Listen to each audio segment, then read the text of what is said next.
For most of its length, the street is still called Press Street. It was named for a cotton press that used to be down here.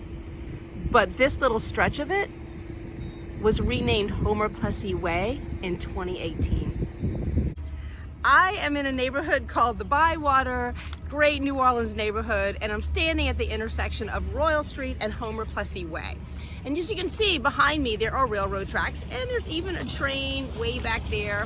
There have been railroad tracks right here at this spot for about 150 years. And at one time, there was a railroad station here called the Press Street Station.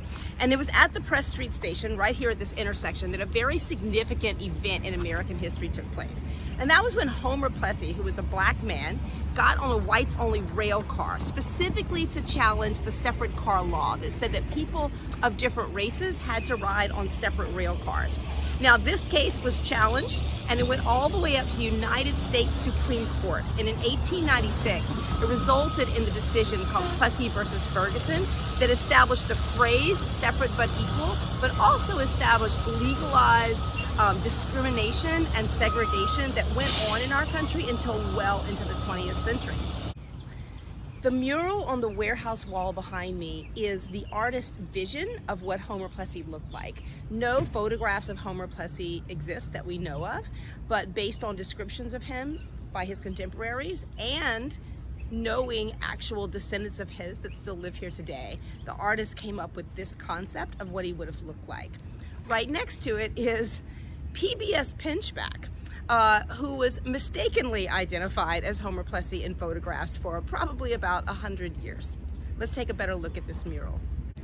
The figure on the left of the mural comes from a photograph of PBS Pinchback, who was the first African-American governor of any American state, and the only black governor that Louisiana has ever had yet.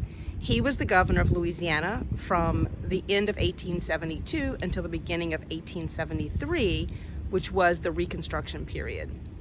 Now, the figure on the right is an artist's rendering of what he imagined that Homer Plessy looked like from descriptions at the time, but also from meeting Keith Plessy, Homer Plessy's descendant, who still lives here in New Orleans.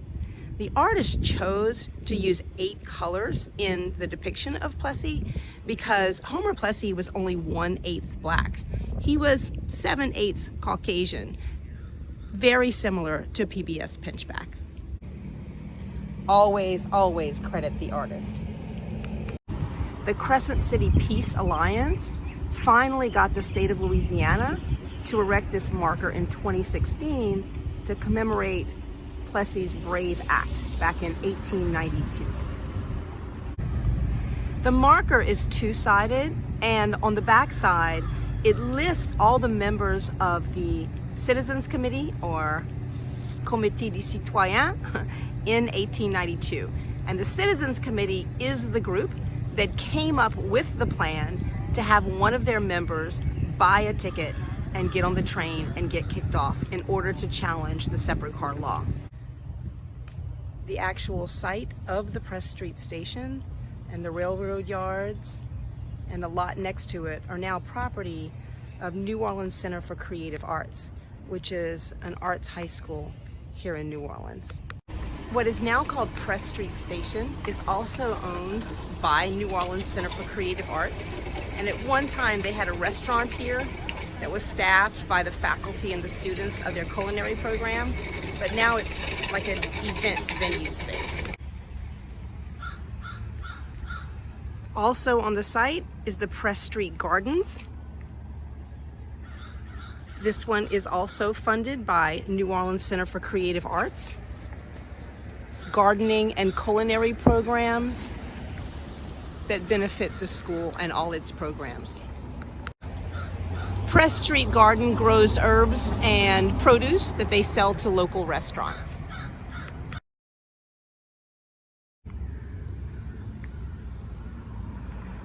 The whole collection along the wall is entitled "These Are Times." The visionary who coordinated These Are Times, the artist, is I.O. Scott. Brown versus the Board of Education overturned Plessy versus Ferguson in 1954. This symbolizes the breaking of the chains of human enslavement. This is a tribute to Ruby Bridges, the little girl who integrated William Frantz Elementary School in New Orleans in 1960. This old locomotive with all these signs of hate and racism all over it shine a light on all of these symbols of hope.